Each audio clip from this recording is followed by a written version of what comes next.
জয় শ্রীকৃষ্ণ, রাধে রাধে। নমস্কার প্রিয় দর্শক বন্ধুগণ, আমাদের এই রুদ্রবাণী চ্যানেলের আরও একটি নতুন এপিসোডে আপনাদের সকলকে স্বাগতম জানাই। আশা করছি আপনারা সকলে মূলত ভালো আছেন এবং সুস্থ আছেন। আজ বুধবার এবং বুধবার মানেই বিঘ্নহর্তা শ্রী গণেশের পুজো এবং আরাধনা করার সর্বশ্রেষ্ঠ দিন। ভগবান গণেশ হলেন বিদ্যা, বুদ্ধি, সম্পদ ও সাফল্যের অধিপতি। বুধবারে শ্রী গণেশের নাম স্মরণ করলে জীবনের সমস্ত বাধা, অশুভ শক্তি ও অশান্তি নাশ হয় তথা দূর হয়। ভক্তি সহকারে তার মন্ত্র জপ করলে জীবনে আসে নতুন সুযোগ, সৌভাগ্য আর শান্তির আলো। তিনি ভক্তদের হৃদয়ে সর্বদাই আনন্দ, ভরসা ও বিজয়ের শক্তি জাগ্রত করেন। তাই বন্ধুগণ, আজকের এই পর্বে আমরা এমন এক বিশেষ গণেশজির মন্ত্রের কথা জানব, যে মন্ত্র আপনারা যদি আজ বুধবার আজকের দিন থেকেই যদি প্রত্যেক দিন একটুকু 10 মিনিট সময় বার করে যদি শ্রবণ করতে পারেন এবং আজকে বুধবারের তিথিতে যদি মাত্র 10টা মিনিট বের করে ভক্তি ভরে বিশ্বাস সহকারে শ্রবণ করতে পারেন, একান্তই বলবো আপনাদের মনের কামনা বাসনা 24 ঘন্টার মধ্যেই কিন্তু পূর্ণ হবে। আপনারা যা যা চান, দীর্ঘদিনের জমে থাকা মনের কামনা বাসনা পূর্ণ হবে।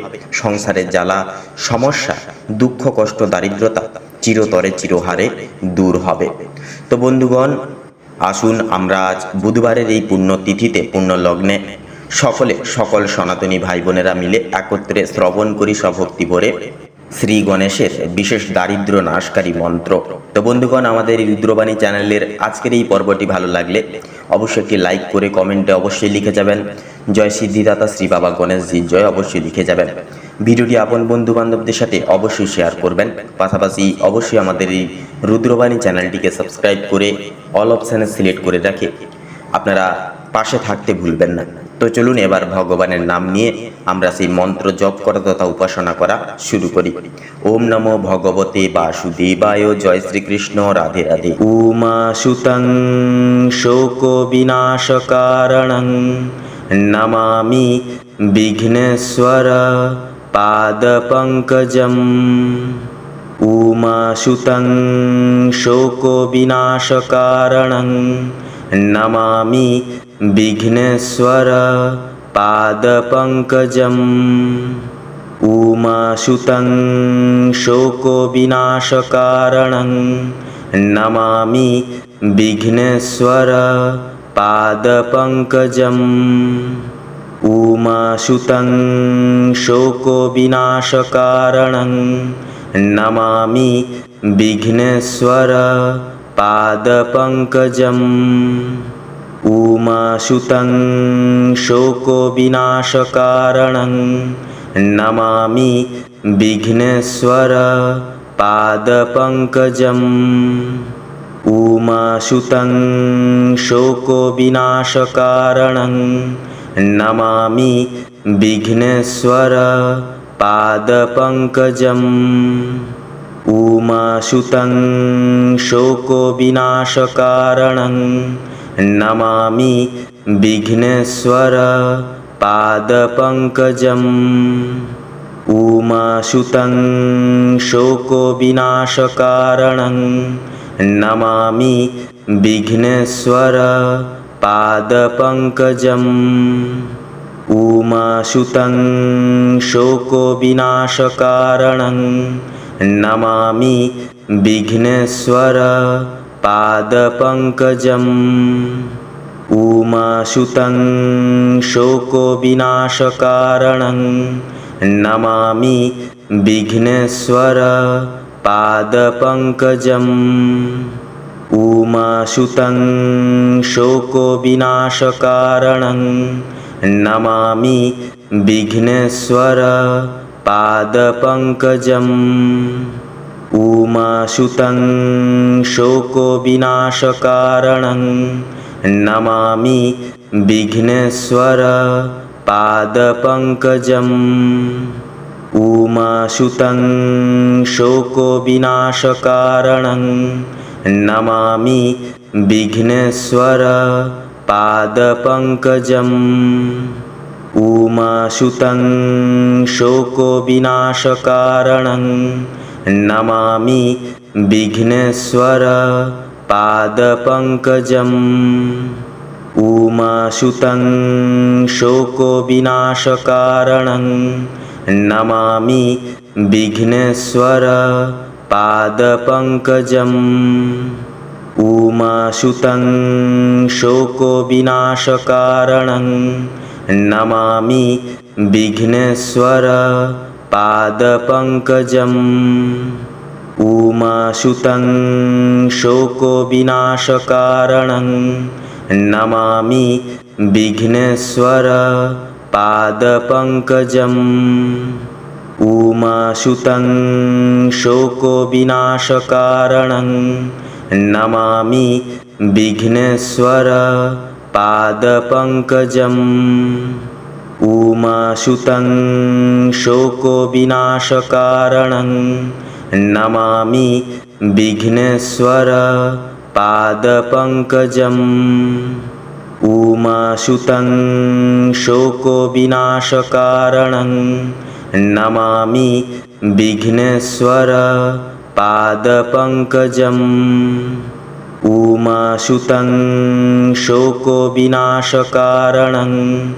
नमामि विघ्नेश्वर पादपङ्कजम् उमासुतं शोकविनाशकारणं नमामि विघ्नेश्वर पादपङ्कजम् उमासुतं शोकविनाशकारणं नमामि विघ्नेश्वर पादपङ्कजम् उमासुतं शोकविनाशकारणं नमामि विघ्नेश्वर पादपङ्कजम् उमासुतं शोकविनाशकारणं नमामि विघ्नेश्वर पादपङ्कजम् उमासुतं शोकविनाशकारणं नमामि विघ्नेश्वर पादपङ्कजम् उमासुतं शोकविनाशकारणं नमामि विघ्नेश्वर पादपङ्कजम् उमासुतं शोकविनाशकारणं नमामि विघ्नेश्वर पादपङ्कजम् उमासुतं शोकविनाशकारणं नमामि विघ्नेश्वर पादपङ्कजम् उमासुतं शोकविनाशकारणं नमामि विघ्नेश्वर पादपङ्कजम् उमासुतं शोकविनाशकारणं नमामि विघ्नेश्वर पादपङ्कजम् उमासुतं शोकविनाशकारणं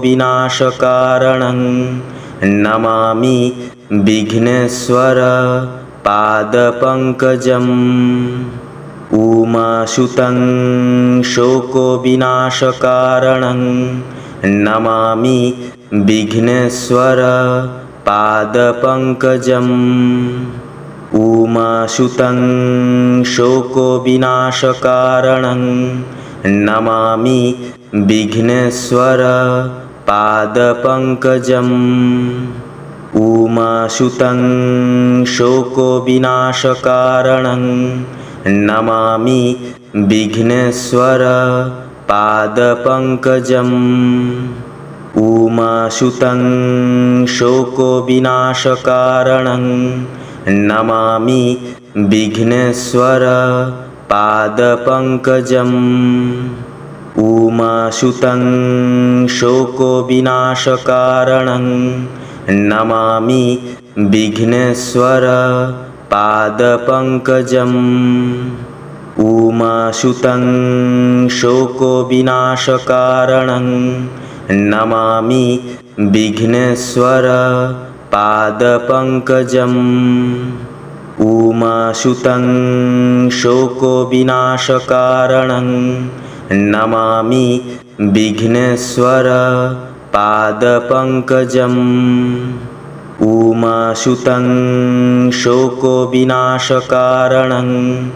नमामि विघ्नेश्वर पादपङ्कजम् उमासुतं शोकविनाशकारणं नमामि विघ्नेश्वर पादपङ्कजम् उमासुतं शोकविनाशकारणं नमामि विघ्नेश्वर पादपङ्कजम् उमासुतं शोकविनाशकारणं नमामि विघ्नेश्वर पादपङ्कजम् उमासुतं शोकविनाशकारणं नमामि विघ्नेश्वर पादपङ्कजम् उमासुतं शोकविनाशकारणं नमामि विघ्नेश्वर पादपङ्कजम् उमासुतं शोकविनाशकारणं नमामि विघ्नेश्वर पादपङ्कजम् उमासुतं शोकविनाशकारणं नमामि विघ्नेश्वर पादपङ्कजम् उमासुतं शोकविनाशकारणं नमामि विघ्नेश्वर पादपङ्कजम् उमासुतं शोकविनाशकारणं नमामि विघ्नेश्वर पादपङ्कजम् उमासुतं शोकविनाशकारणं नमामि विघ्नेश्वर पादपङ्कजम् उमासुतं शोकविनाशकारणं नमामि विघ्नेश्वर पादपङ्कजम् उमासुतं शोकविनाशकारणं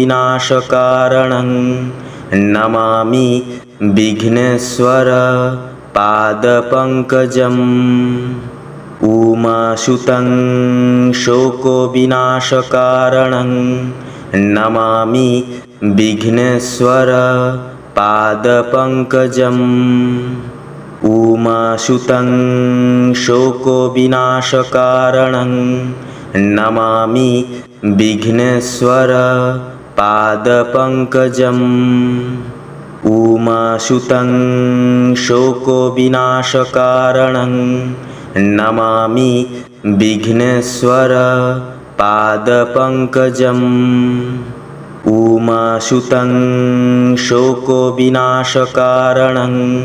नमामि विघ्नेश्वर पादपङ्कजम् उमासुतं शोकविनाशकारणं नमामि विघ्नेश्वर पादपङ्कजम् उमासुतं शोकविनाशकारणं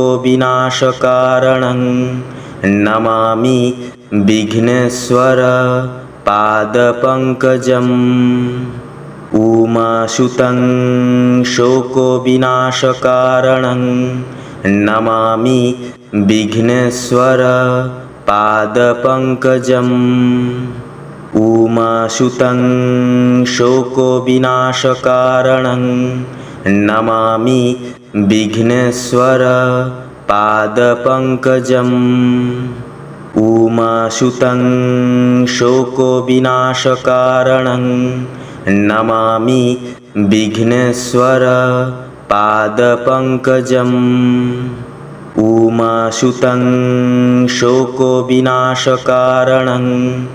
नमामि विघ्नेश्वर पादपङ्कजम् उमासुतं शोकविनाशकारणं नमामि विघ्नेश्वर पादपङ्कजम् उमासुतं शोकविनाशकारणं नमामि विघ्नेश्वर पादपङ्कजम् उमासुतं शोकविनाशकारणं नमामि विघ्नेश्वर पादपङ्कजम् उमासुतं शोकविनाशकारणं नमामि विघ्नेश्वर पादपङ्कजम् उमासुतं शोकविनाशकारणं नमामि विघ्नेश्वर पादपङ्कजम् उमासुतं शोकविनाशकारणं नमामि विघ्नेश्वर पादपङ्कजम् उमासुतं शोकविनाशकारणं नमामि विघ्नेश्वर पादपङ्कजम् उमासुतं शोकविनाशकारणं नमामि विघ्नेश्वर पादपङ्कजम् उमासुतं शोकविनाशकारणं नमामि विघ्नेश्वर पादपङ्कजम् उमासुतं शोकविनाशकारणं नमामि विघ्नेश्वर पादपङ्कजम् उमासुतं शोकविनाशकारणं नमामि विघ्नेश्वर पादपङ्कजम् उमासुतं शोकविनाशकारणं नमामि विघ्नेश्वर पादपङ्कजम् उमासुतं शोकविनाशकारणं नमामि विघ्नेश्वर पादपङ्कजम् उमासुतं शोकविनाशकारणं नमामि विघ्नेश्वर पादपङ्कजम् उमासुतं शोकविनाशकारणं नमामि विघ्नेश्वर पादपङ्कजम् उमासुतं शोकविनाशकारणं नमामि विघ्नेश्वर पादपङ्कजम् उमासुतं शोकविनाशकारणं नमामि विघ्नेश्वर पादपङ्कजम् उमासुतं शोकविनाशकारणं नमामि विघ्नेश्वर पादपङ्कजम् उमासुतं शोकविनाशकारणं नमामि विघ्नेश्वर पादपङ्कजम् उमासुतं शोकविनाशकारणं नमामि विघ्नेश्वर पादपङ्कजम् उमासुतं शोकविनाशकारणं नमामि विघ्नेश्वर पादपङ्कजम् उमासुतं शोकविनाशकारणं नमामि विघ्नेश्वर पादपङ्कजम् उमासुतं शोकविनाशकारणं नमामि विघ्नेश्वर पादपङ्कजम् उमासुतं शोकविनाशकारणं नमामि विघ्नेश्वर पादपङ्कजम् उमासुतं शोकविनाशकारणं नमामि विघ्नेश्वर पादपङ्कजम् उमासुतं शोकविनाशकारणं नमामि विघ्नेश्वर पादपङ्कजम् उमासुतं शोकविनाशकारणं नमामि विघ्नेश्वर पादपङ्कजम् उमासुतं शोकविनाशकारणं नमामि विघ्नेश्वर पादपङ्कजम् उमासुतं शोकविनाशकारणं नमामि विघ्नेश्वर पादपङ्कजम् उमासुतं शोकविनाशकारणं नमामि विघ्नेश्वर पादपङ्कजम् उमासुतं शोकविनाशकारणं नमामि विघ्नेश्वर पादपङ्कजम् उमासुतं शोकविनाशकारणं नमामि विघ्नेश्वर पादपङ्कजम् उमासुतं शोकविनाशकारणं नमामि विघ्नेश्वर पादपङ्कजम् उमासुतं शोकविनाशकारणं नमामि विघ्नेश्वर पादपङ्कजम् उमासुतं शोकविनाशकारणं नमामि विघ्नेश्वर पादपङ्कजम् उमासुतं शोकविनाशकारणं नमामि विघ्नेश्वर पादपङ्कजम् उमासुतं शोकविनाशकारणं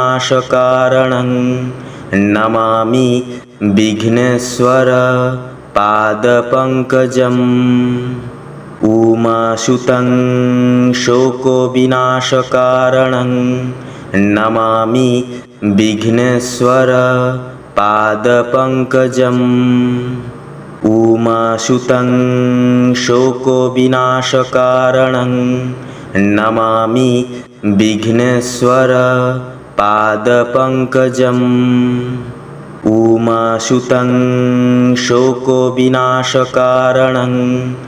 नमामि विघ्नेश्वर पादपङ्कजम् उमासुतं शोकविनाशकारणं नमामि विघ्नेश्वर पादपङ्कजम् उमासुतं शोकविनाशकारणं नमामि विघ्नेश्वर पादपङ्कजम् उमासुतं शोकविनाशकारणं नमामि विघ्नेश्वर पादपङ्कजम् उमासुतं शोकविनाशकारणं नमामि विघ्नेश्वर पादपङ्कजम् उमासुतं शोकविनाशकारणं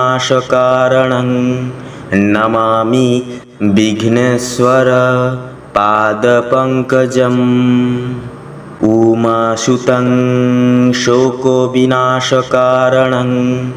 नमामि विघ्नेश्वर पादपङ्कजम् उमासुतं शोकविनाशकारणं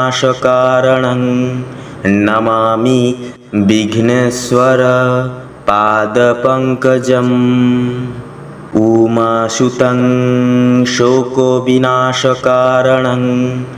नमामि विघ्नेश्वर पादपङ्कजम् उमासुतं शोकविनाशकारणं नमामि विघ्नेश्वर पादपङ्कजम् उमासुतं शोकविनाशकारणं नमामि विघ्नेश्वर पादपङ्कजम् उमासुतं शोकविनाशकारणं नमामि विघ्नेश्वर पादपङ्कजम्। उमासुतं शोकविनाशकारणं नमामि विघ्नेश्वर पादपङ्कजम् उमासुतं शोकविनाशकारणं नमामि विघ्नेश्वर पादपङ्कजम् उमासुतं शोकविनाशकारणं नमामि विघ्नेश्वर पादपङ्कजम् उमासुतं शोकविनाशकारणं नमामि विघ्नेश्वर पादपङ्कजम् उमासुतं शोकविनाशकारणं नमामि विघ्नेश्वर पादपङ्कजम् उमासुतं शोकविनाशकारणं नमामि विघ्नेश्वर पादपङ्कजम् उमासुतं शोकविनाशकारणं नमामि विघ्नेश्वर पादपङ्कजम् उमासुतं शोकविनाशकारणं नमामि विघ्नेश्वर पादपङ्कजम् उमासुतं शोकविनाशकारणं नमामि विघ्नेश्वर पादपङ्कजम् उमासुतं शोकविनाशकारणं नमामि विघ्नेश्वर पादपङ्कजम् उमासुतं शोकविनाशकारणं नमामि विघ्नेश्वर पादपङ्कजम् उमासुतं शोकविनाशकारणं नमामि विघ्नेश्वर पादपङ्कजम् उमासुतं शोकविनाशकारणं नमामि विघ्नेश्वर पादपङ्कजम् उमासुतं शोकविनाशकारणं नमामि विघ्नेश्वर पादपङ्कजम् उमासुतं शोकविनाशकारणं नमामि विघ्नेश्वर पादपङ्कजम् उमासुतं शोकविनाशकारणं नमामि विघ्नेश्वर पादपङ्कजम् उमासुतं शोकविनाशकारणं नमामि विघ्नेश्वर पादपङ्कजम् उमासुतं शोकविनाशकारणं नमामि विघ्नेश्वर पादपङ्कजम् उमासुतं शोकविनाशकारणं नमामि विघ्नेश्वर पादपङ्कजम् उमासुतं शोकविनाशकारणं नमामि विघ्नेश्वर पादपङ्कजम् उमासुतं शोकविनाशकारणं नमामि विघ्नेश्वर पादपङ्कजम् उमासुतं शोकविनाशकारणं नमामि विघ्नेश्वर पादपङ्कजम् उमासुतं शोकविनाशकारणं नमामि विघ्नेश्वर पादपङ्कजम् उमासुतं शोकविनाशकारणं नमामि विघ्नेश्वर पादपङ्कजम् उमासुतं शोकविनाशकारणं नमामि विघ्नेश्वर पादपङ्कजम्। उमासुतं शोकविनाशकारणं नमामि विघ्नेश्वर पादपङ्कजम् उमासुतं शोकविनाशकारणं नमामि विघ्नेश्वर पादपङ्कजम् उमासुतं शोकविनाशकारणं नमामि विघ्नेश्वर पादपङ्कजम् उमासुतं शोकविनाशकारणं नमामि विघ्नेश्वर पादपङ्कजम् उमासुतं शोकविनाशकारणं नमामि विघ्नेश्वर पादपङ्कजम् उमासुतं शोकविनाशकारणं नमामि विघ्नेश्वर पादपङ्कजम् उमासुतं शोकविनाशकारणं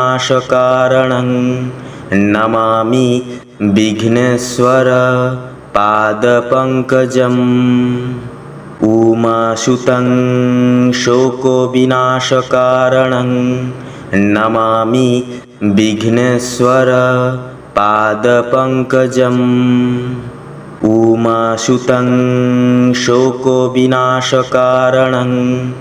नमामि विघ्नेश्वर पादपङ्कजम् उमासुतं शोकविनाशकारणं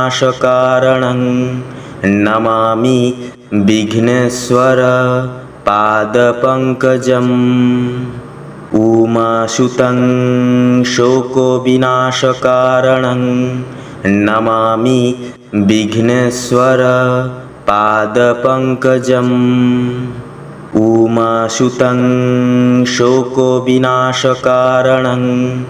नमामि विघ्नेश्वर पादपङ्कजम् उमासुतं शोकविनाशकारणं नमामि विघ्नेश्वर पादपङ्कजम् उमासुतं शोकविनाशकारणं नमामि विघ्नेश्वर पादपङ्कजम् उमासुतं शोकविनाशकारणं